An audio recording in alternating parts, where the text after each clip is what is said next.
What's up, everybody? It's Luke James, not the singer. If you're looking to get your music reviewed, you can hit up this email that's right here. But today I'm going to hit you up with my thoughts and opinions on this latest album from Lil Wayne called Funeral. Now, Lil Wayne doesn't need a big introduction. He's a rapper from New Orleans who's been at it for 20 plus years, and just like any other hip hop veteran out there, his discography has gotten a little bit spotty over time.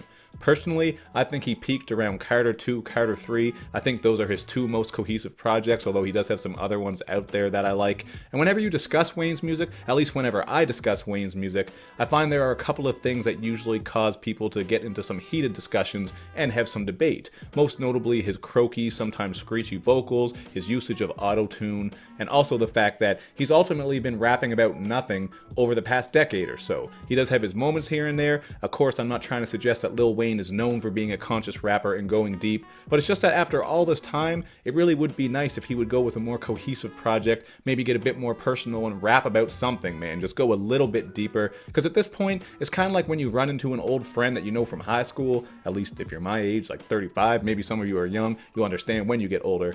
But anyway, it's like running into an old friend, and you've gone on, you've started a family, you've done all these different things, and they're still just hanging out at the hometown pub, getting drunk all the time, messing around, doing the same old shit, you know what I mean? You're not getting any growth or any new maturity there. But moving forward, on Twitter recently, I was tweeting about how what Jay-Z did with 444 was just such a great model, and I really would love for Lil Wayne to do that same type of thing. Just give us 10 or 11 truly great tracks, maybe get personal, give us some content and subject matter that we don't know too much about, because I feel like based on the crazy life that Wayne has lived, he has some new things to rap about by now, but he's just not doing that. And I just am tired of these bloated, inconsistent albums that so many artists are dropping. Lil Wayne is certainly following in that, but to be fair, on the song Stop Playing With Me, he has this bar that kind of sums up where he's at. He says, "I know that time changed, I don't think I'll change." So I can respect his stance with what he's doing. If he just wants to rap for the sake of it, come through with these crazy flows and rhyme schemes, people still certainly like that. And if you do like this album, I'm not hating on you, man. This is just my opinion, as it always is. I just like to stress that, because sometimes people get really salty, and when I don't like an album, they feel like I'm attacking them. I'm just presenting my opinion for discussion, and if you feel differently, let me know why you feel the way you feel. I think it's fun to discuss albums that we disagree on, so that's kind of the framing that I have here for this one. But we are going to start off with some positives, because I don't think this was all bad. As I mentioned, there are some really dope rhyme schemes and flows on here. You'll hear this on the epic slow-building intro Funeral. You'll also pick up on that lighter click at the start, which is a throwback to vintage Wayne.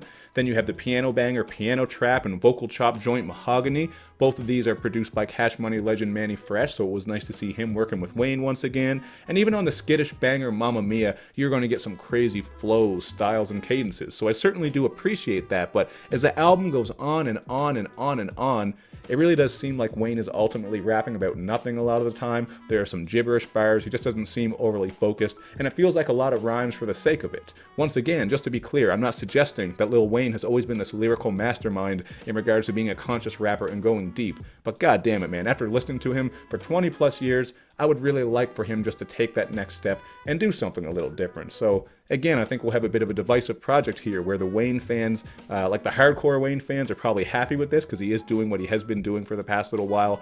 But if you're like me and you wanted some growth and maturity, then you might be a little bit disappointed with this one. It's kind of like back when you were young, you know, you didn't expect your mom to bring you home McDonald's, but man, it would be nice. I don't expect Lil Wayne to be super extra deep, but it would be nice. Just once, man, just do that, you know, for a whole album. As I said, he's had his moments in the past here and there where his songwriting was a bit more focused, but he just seems to be completely off the rails by now. Kind of like me with my reviews when I'm ranting and raving, so hey, there you go. But to move on, just to get into some other things, I really did like the song Harden. I think this was one of the better tracks along with the ones that I just mentioned. You're getting some soulful sample-based production from Street Runner, who pretty much every time you see produced by Street Runner, you know you're going to be in for a high-class sampled banger. So I really like that there. Also a little bit of a cool idea in regards to Love, how his love kind of got blocked and thrown away like Harden. I'll post the lyrics here just to be a bit more clear on it. But again, for the most part, most of this is Wayne just covering the usual topics that he covers while spitting some wacky bars. Like on Wild Dogs, where he raps,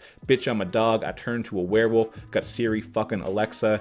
You know, it was kind of humorous, but ultimately, like, what the fuck are you talking about, Wayne? And on Ball Hard, he's just ranting off a bunch of random celebrity names with no real rhyme and reason, but this one did have a bit of bang to it, and I gotta say, I forgot who Lil Twist was and how he sounded, but I thought he had a pretty decent flow on here. So a lot of these songs, it's not that I think they're all out trash, they just didn't give me anything that makes me want to come back to them and hear them over and over again. You get some decent moments with the production, although I didn't think most of these beats were overly distinct or interesting or blowing me away. Of course, I mentioned Harden, I did like that. But for the most part, I felt like these 24 tracks are just a slog to make it through because he's not mixing it up enough. There isn't much in the way of content and subject matter. So it really does just kind of feel like a mixtape of him just going in and spitting and spitting and spitting and piecing words together, which is dope in its own way. But, you know, it still feels like a slog. And it's the same thing that Lil Wayne is doing. Again, he's showing like no growth. That is the main takeaway for me from this album, and that's exactly what I've said a couple of times now, so it is what it is. I just feel like you'd get more insight and content if Boomhauer dropped an album, you know what I mean? He at least might be a little bit more understandable at times than some of the shit that Wayne is saying. But we're also going to get some more cringe-worthy bars here. Wayne always has those. One of my first viral videos, or semi-viral I should say, back in the day, was when I did that I Am Not a Human Being 2 review and was talking about all his funniest lyrics. So here on the song Dreams, this is a bland auto-croon joint, which, by the way, auto-croon Wayne is my least favorite Wayne. I'm just throwing that out there. Full disclosure, so if you love auto-tune Wayne, you know, fuck what I'm saying. You're probably going to love a lot of this. But on that one, he spits, "She say I'm the man of her dreams, so after I fuck her, I pinch her."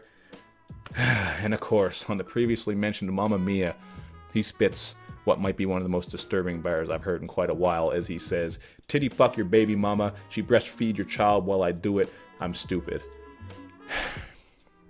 Just do yourself a favor. Do not try to visualize that, because it is some really weird and nasty shit, man. Don't even visualize it, man, or the thought police are going to show up and be like, "What the hell are you thinking about, man? Are you crazy?" Someone might need to call the police on Wayne for that line. That shit was just messed up. But, you know, this is Wayne just being silly and saying wild shit to get people talking. That's part of his appeal, is how he says these wild things. It is kind of funny, but I would prefer you know, him to balance things out a bit more. I don't mind the silliness, but again, over these 24 tracks, it would be nice to get something a bit different once in a while, but you don't get too much of that. And even on songs like Bastard, this is an evil banger where he very briefly speaks on some family issues. Even when he does address this, just on the hook, then the verses don't really expand on that or flesh it out in a way that's overly memorable. Again, you're getting some great flows and rhyme schemes there, but he's not breaking things down and leaving much of an impression on me with the things that he's saying. Sometimes it seems like it's gibberish, although I did like all the wordplay he was doing with the word turn on that first verse, which is also repeated on the end of the song. So once again, like I said before,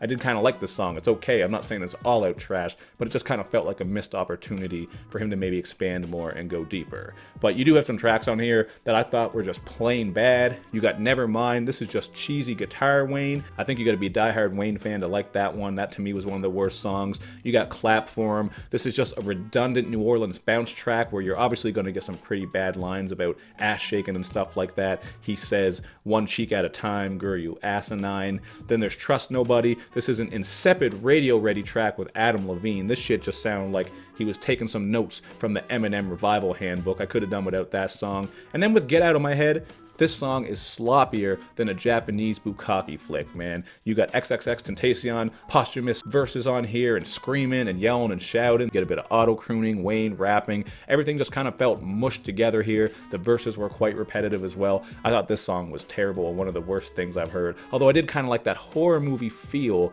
on the beat. But overall, I still thought that was just a terrible song. It kind of seemed like it was thrown together. And a lot of the other features, since I did mention some in that little spiel, you know, there weren't really any features on here that I thought were absolutely amazing, with the exception of a couple. I actually thought Takeoff stole the show on I Don't Sleep. Wayne is just on this one popping pills and snorting coke off titties in his mansion. J-Rock's verse on Bing James, oh my god, that's probably my favorite moment on the whole album. That was one moment that actually kind of woke me up and I was like, okay, this shit is hard. That song is just another menacing, evil banger. J-Rock had some great lines on there, like, "Focused on this bag now, yeah, we from the projects, we got that PTSD like some Vietnam vets." I'm really looking forward to hearing more J-Rock, man. He's been pretty consistent with his albums, I think. I really did like his last one. Wasn't quite something that made my year-end list. It was an honorable mention. But, you know, J-Rock has been holding it down for TDE. I think he's been putting out some dope shit. So I like what he was doing on that. You also get a non-distinct track featuring Big Sean and Lil Baby called I Do It. As soon as I saw that in the track list, I was... You know, I'm not really a big fan of any of those artists, so meh, wasn't expecting much in the first place. You get a decent but not overly memorable banger with 2 Chainz called Now You Know, or No You Know. Actually, I just read that wrong. And there's a hazy R&B joint called Sights and Silencers, which actually starts off kind of nice because the Dream's on there with his usual whispery style, just this nice joint. But then Lil Wayne comes on, and obviously he can't match what the Dream is doing, in my opinion. He didn't all out ruin it, but Yeah, he kind of did. It kind of just didn't piece together that well. Wasn't big on some of these songs here. And then you have a clunky, erratic coke banger with OT Genesis called Tio. This one I actually thought was kind of funny. The beat was pretty hard. There are references to Terrell Owens, how he was crying. There's a Terrell Owens. I've seen people say it both ways. But anyway, the clip where Tio was crying and saying, "That's my quarterback." So there's some funny shit happening here. It's still not a song I would come back to, which is the moral of the story with this album. There are moments here and there that I like, but then for every moment that I do kind of like, there are 4 or 5 moments that I didn't like. I felt like this shit honestly wasn't that great, but there were still some moments which does hold it together a little bit. But man, it did not need to be 24 tracks long. Just to wrap up some other songs here right quick, I thought Line 'Em Up was decent with that Arabic vocal sample. That was a hard-ass beat with some hard-ass lines from Wayne, like "Pistol whip you till you know the serial number by heart." But ultimately, yeah, this is just a bloated project. Out of all 24 tracks, I only came out of it with a couple. There's not enough here that makes me want to come back to these songs and come back to this project, so I'm going to go with a 2 out of 5, man. I honestly felt pretty much the same way about this one as I did Eminem's last release. These are 2 guys who are veterans, who have been around for a while. They're often in the GOAT conversation. A lot of people have them in their top 10, top 5, top 3, some people at the number 1 spot and shit like that. But I think with both of them, the past decade hasn't been that kind to them, in my opinion, as far as growth with their albums and releasing super high quality, great material that is memorable and like game changing like they had done in the past. It just is what it is. That happens with artists sometimes. That doesn't take away from their legacy. I still have a lot of love for both of them for what they did, especially when I was younger and listening to them when they first came out. I liked a lot of the earlier stuff.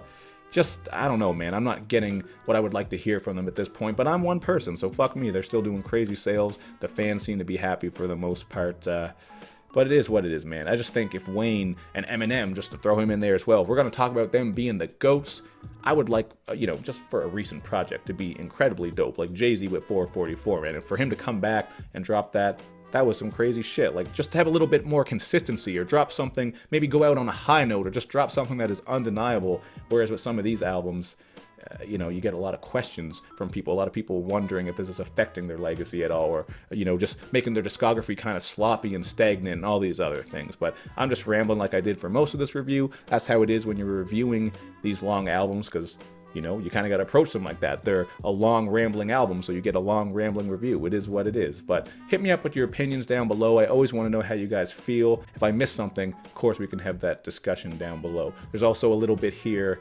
People were talking about how there's kind of a Kobe tribute going on here, how he made it 24 tracks. One of the songs, I believe it was the 8th track, had 24 seconds of silence on there to represent for Kobe. I thought that was a nice touch just to do that, because we all got love for Kobe. But yeah, overall, 2 out of 5 for me. It is what it is. We're going to wrap this up. So thank you for watching. Hit me up down below in the comments section. Make sure you do all that good YouTube, social media stuff where you show me love and you show me lots of it. Thank you for watching, everybody. I will see you next time.